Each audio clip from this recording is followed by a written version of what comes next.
Welcome to Mythosium, the place where we take complex science, the kind that usually hides behind equations, technical language, and specialist lectures, and we turn it into stories that anyone can understand. Today I want to explore one of the most surprising and universal phenomena in the natural world, synchronization. It appears in places you might expect, like the beating of the human heart or the flashing patterns of fireflies.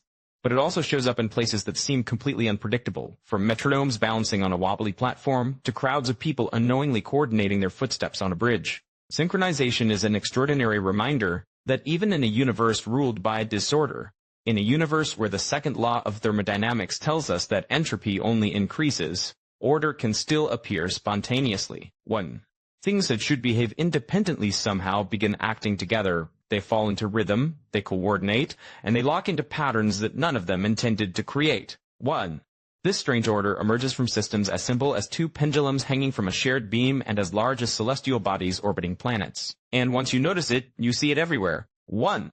But the question is, why does synchronization happen at all? Why should a universe that tends toward chaos spontaneously create pockets of order? What invisible connections pull independent things into the same rhythm? To explore that, let's start with a bridge. 1. More specifically, a bridge that opened with enormous excitement, only to close just 2 days later because it wouldn't stop wobbling.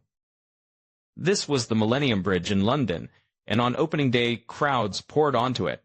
But as hundreds of people walked across, the bridge began to sway, not just a little, but dramatically enough that people felt uncomfortable, and officials had to restrict access. Even with fewer people, the motion didn't go away. Eventually, the bridge was shut down, and engineers spent 2 years trying to understand what had gone wrong. Now, there's an old idea in engineering that armies should never march in step across bridges. This warning comes from a real event in 1831, when a regiment marching in perfect rhythm triggered a resonance that collapsed the suspension bridge. That story left a mark on engineering. Designers learned to avoid building structures whose natural frequencies match the rhythm of human footsteps. So if experts already knew about marching resonance, why did the Millennium Bridge wobble? After all, the people walking across it were not soldiers marching in perfect step. They were ordinary pedestrians who had no intention of walking together. And yet, as cameras later revealed, many of them were moving their feet nearly in sync. But the truth is even stranger, they didn't start that way. The synchrony didn't cause the wobble caused the synchrony. When the bridge began swaying slightly, even before anyone consciously noticed, the motion made people adjust their gait to keep balance. Human bodies do this automatically.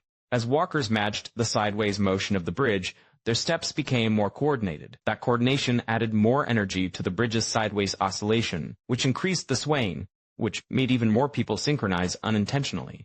It became a positive feedback loop, a phase transition from disorder to order, driven not by intention, but by the interaction between people and the structure under their feet. This event is a perfect introduction to the deeper idea that synchronization emerges naturally when systems can influence each other, even slightly. To understand why, we need to go back a few centuries, to the 1600s, when the Dutch physicist Christian Huygens invented one of the most accurate timekeeping devices of his era, the pendulum clock. Huygens was trying to solve a navigation problem. Sailors could determine their latitude by looking at the stars, but determining longitude required knowing the exact time at a reference point, such as the port they left. Clocks at sea were notoriously unreliable, so Huygens attempted to stabilize them by mounting 2 clocks on a shared suspended beam. While testing this setup at home, he made a discovery that astonished him. When the pendulums hung from the same support, they gradually synchronized, no matter how he tried to set them out of sync. Within about half an hour, they would fall into a precise alternating rhythm, one ticking while the other talked. When he separated them physically, the synchrony disappeared. When he reunited them, it returned. Huygens realized the clocks were communicating through the wooden beam. Vibrations from one pendulum subtly nudged the other. The oscillators were coupled. Just by being connected, they found a shared rhythm without any external timing signal. This kind of interaction is the foundation of synchronization. Modern demonstrations of metronomes placed on a wobbly board show the same behavior. Each metronome keeps its own pace, but the movement of the board acts as a messenger between them. If one metronome swings slightly ahead or behind, the shifting platform pushes or pulls on the others. Gradually, the differences disappear, and the entire group begins moving in unison. This behavior can be described mathematically using something called the Kuramoto model. Instead of focusing on the physical details, masses, springs, and forces, the model reduces each oscillator to a point moving around a circle. The angle of the point represents the phase where, in its cycle, the oscillator currently is. Each oscillator has a natural frequency, the speed at which it would move if left alone. But when oscillators are coupled, each one feels a tug from the others. If the coupling is strong enough, the tugs overcome the natural differences in frequency. The result is synchronization, not forced from outside, but emerging from within the system. This coupling leads to ordered idea appears in some of nature's most beautiful displays. Consider the fireflies of Southeast Asia. On warm nights, thousands of them gather in trees and flash in perfect unison. Each firefly has its own natural rhythm, its own internal clock. But when one firefly sees a flash nearby, it slightly speeds up its own cycle. These tiny adjustments ripple through the group until the entire forest pulses with shared light. The same principle governs chemical reactions like the famous Belousov-Jabotinsky reaction, a mixture that oscillates in vivid colors for extended periods. Under the right conditions, you can watch patterns of chemical concentration move across the container like waves or spirals. The liquid itself isn't flowing, only the chemical states are. And yet, the whole reaction seems alive, pulsing with coordinated changes even though no molecule is in charge. This chemical synchronization turns out to be closely related to how the cells in your heart coordinate electrical signals. A heartbeat is not a random flicker of muscle, but a carefully synchronized wave of electrical excitation. When the synchrony is lost, the heart cannot pump blood effectively, leading to dangerous arrhythmias like ventricular fibrillation. Understanding synchronization of the chemical level has helped researchers design better treatments and more effective defibrillators. Synchronization also shows up on an astronomical scale. Our own moon always shows the same face to Earth because it is tidally locked. Over millions of years, gravitational interactions slowed its rotation until it matched its orbital period exactly. The same process has locked dozens of moons throughout the solar system. Some moons orbit in multi-body resonances like Jupiter's Io, Europa, and Ganymede, which follow a precise 1-2 to 4 orbital pattern. These rhythms are cosmic forms of synchronization, shaped not by consciousness but by the physics of interaction. All of these examples, pendulum clocks, metronomes, fireflies, chemical waves, heartbeats, moons, and crowds on a bridge, point to something profound.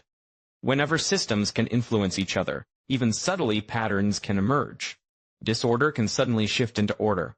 A collection of individuals can behave like a single, coordinated whole. This doesn't mean synchronization is always good. In the heart, too little synchronization stops blood flow. On a bridge, too much synchronization can trigger dangerous oscillations. But in every case, the underlying principle is the same. Interaction brings coherence. The deeper lesson is that many of the most complex phenomena in nature arise not from the parts themselves, but from the connections between them. Traditionally, science has excelled at breaking big problems into smaller pieces. That reductionist approach has revealed extraordinary details about atoms, molecules, cells, planets, and stars.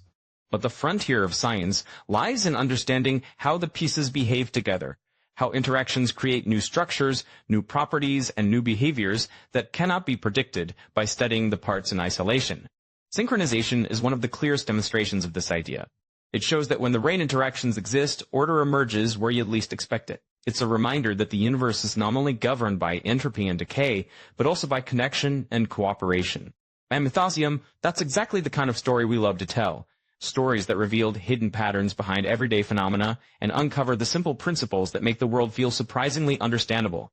If you enjoyed this journey into the science of synchronization, make sure to subscribe. There are countless patterns in the universe waiting to be uncovered, and I'd love to explore them with you in future episodes. Stay curious, and I'll see you next time.